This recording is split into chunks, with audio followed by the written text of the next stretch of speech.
Kemudian kita melihat sini, melihat peluang yang masih ada. Kalau tidak ada bagaimana? Hari ini tadi saya melihat betul-betul berat karena lotnya besar, maka tidak perlu kita menunggu sampai bawah. Kalau kita menunggu sampai bawah habis.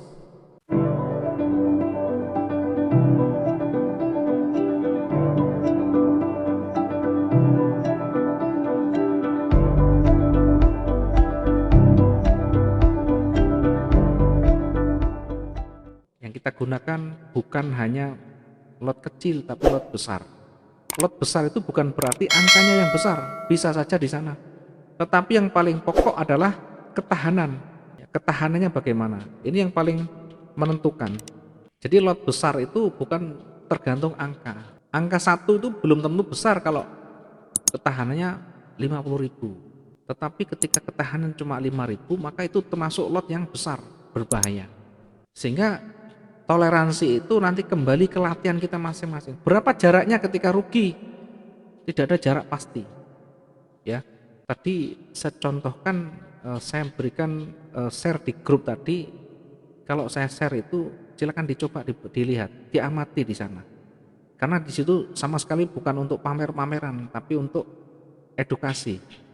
Bahwa ketika kondisi terburuk, kita menggunakan lot yang besar tidak bisa main-main.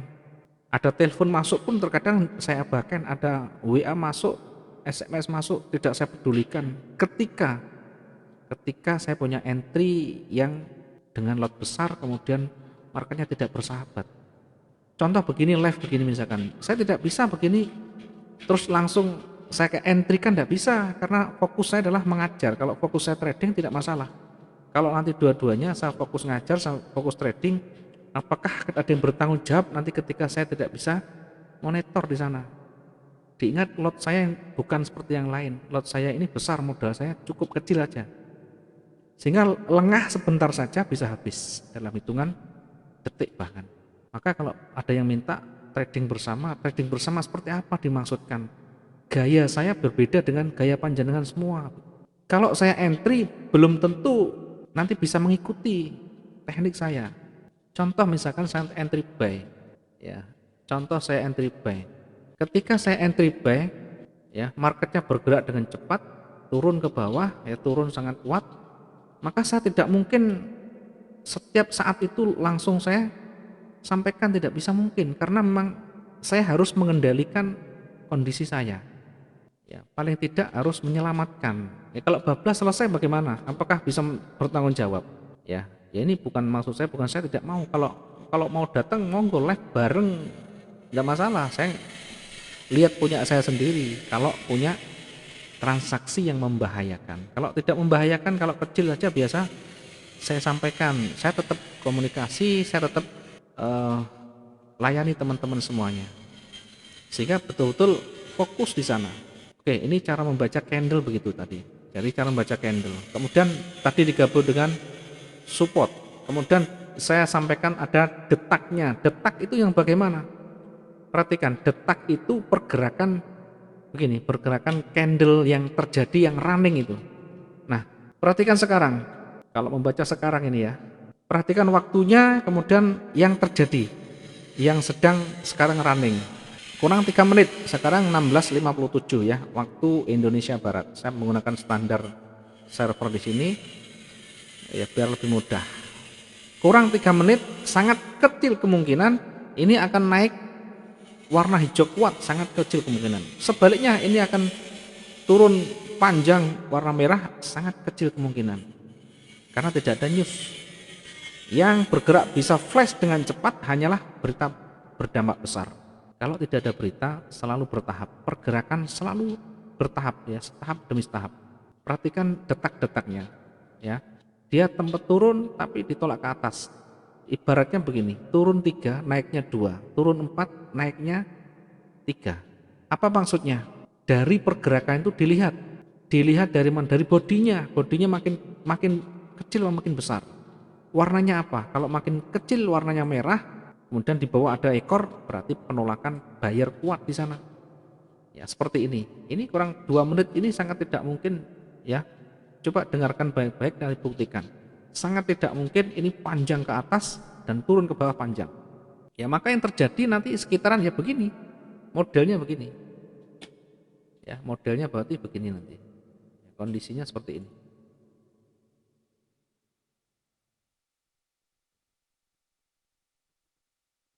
Ya, pasti kondisinya begini nanti. Nah, dari sini kita bisa membaca dan menganalisa. Pertama, bodinya dilihat. Ya, pertama bodinya dilihat bagaimana. Ternyata bodinya kecil, kemudian sumbunya lebih panjang, antara sumbu dan bodi panjangan sumbu. Posisi sumbu berada di bawah, berarti tekanan bayar kuat. Artinya apa?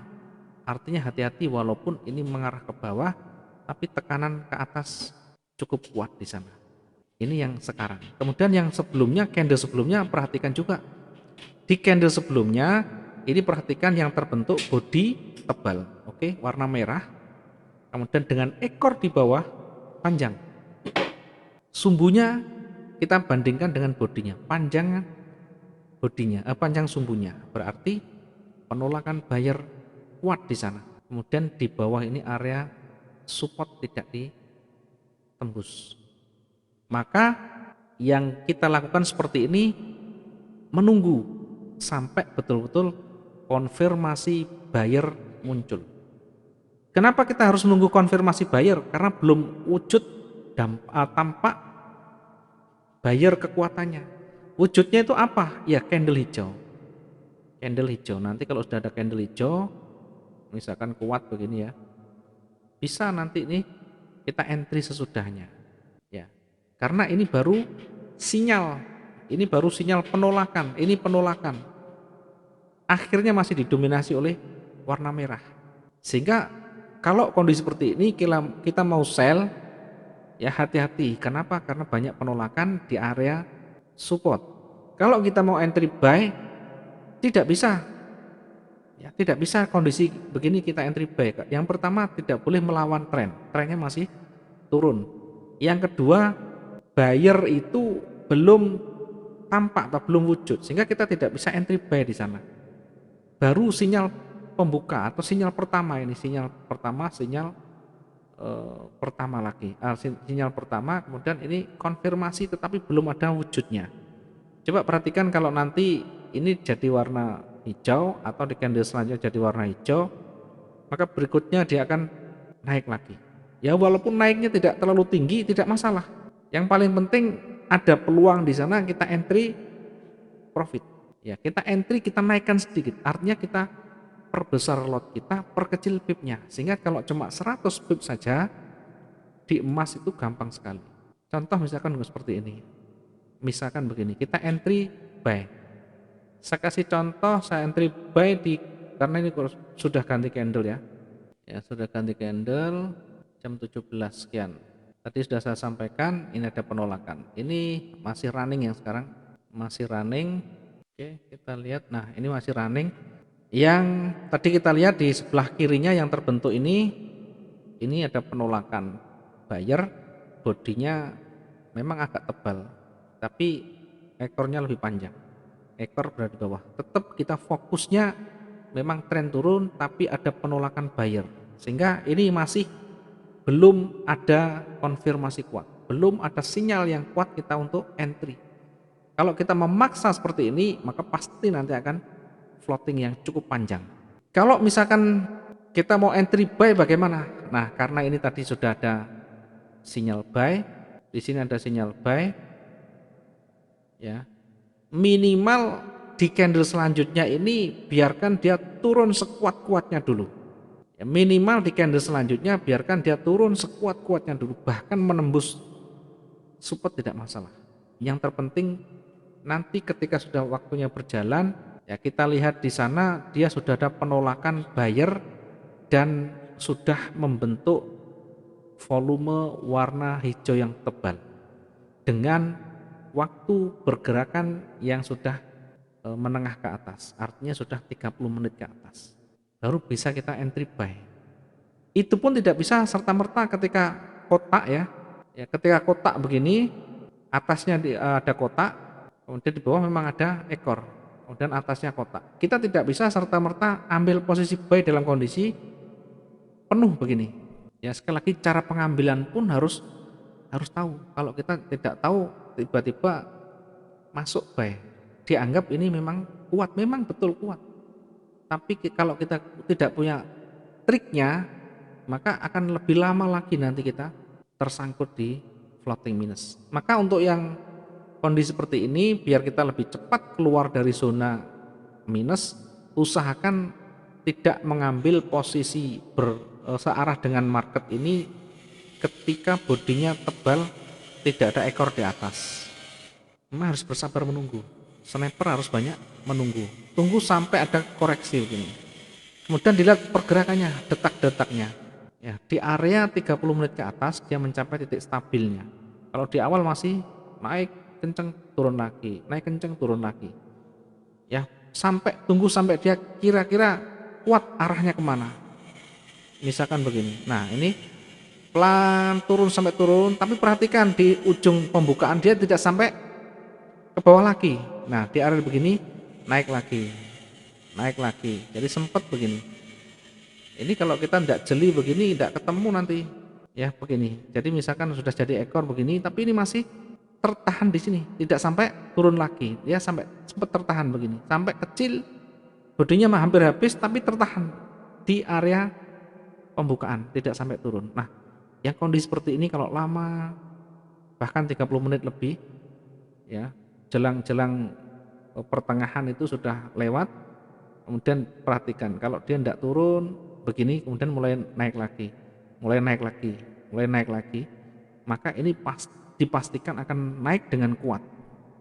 Setidaknya di bawahnya ujung ekornya. Jadi kalau kita misalkan ngambil, nanti dia akan naik lagi. Setidaknya kita ngambil sebelum ujung ekornya kita close duluan. Kenapa kok begitu? Kalau dia sudah punya tekanan ke atas kuat, kemudian ditolak lagi, dia berat untuk dia kembali ke bawah, maka dia akan kembali lagi naik lagi. Tadi banyak contoh yang sudah ada di pasar tadi ya. Ya mungkin nanti bisa dipraktekkan. Ya, ini pentingnya kita memahami pergerakan intensitas atau detak candlenya. Tidak semua orang sampai sedetail itu karena ini betul-betul khusus spesial untuk ahli candlestick. Kalau teman-teman tidak menguasai candlestick, jarang yang begini ini diperhatikan. Yang ada selalu menggunakan yang gampang. Bagi dia gampang, indikator, ya indikator pakai ini, moving average 20, moving average 50, 200 dan sebagainya. Nanti menyentuh begini ya.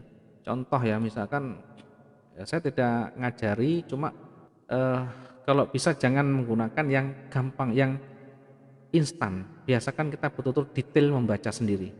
Karena yang paling gampang ketika kita memahami candlestick itu sendiri, ya.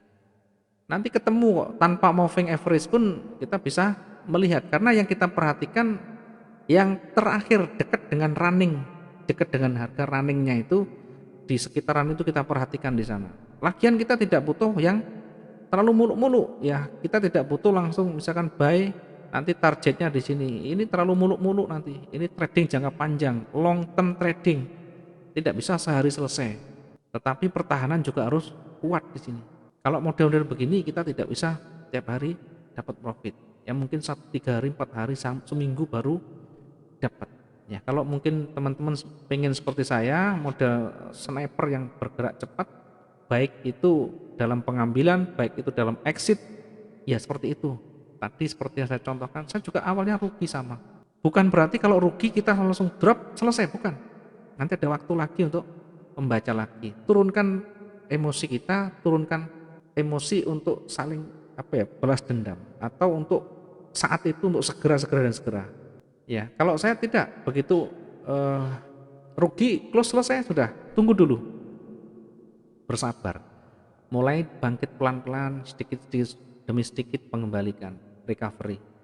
Jadi recovery tidak harus selesai saat itu, bisa nanti ada jam-jam lagi yang nanti berpeluang untuk kita entry yang lebih baik lagi. Ya, mungkin sekarang pun masih rugi tapi tidak terlalu banyak. Kalau cuma rugi 200 300 ya kita bukan sombong kalau mencari begitu bisa dengan cepat. Karena memang lot kita besar. ya kita mengambil pip kecil. Sekarang bayangkan kalau bedanya kalau lot kecil. Kalau lot besar kita ngambil misalkan 0,75 atau 1,25. Ya, 1,25. Ini bergerak 200 saja. Ini sudah 250. Bahkan di emas ini walaupun kecil begini ya, kalau emas bergeraknya ini kalau merah ini pun lebih dari 200. Ya, kalau kita melihat di H1 misalkan ya.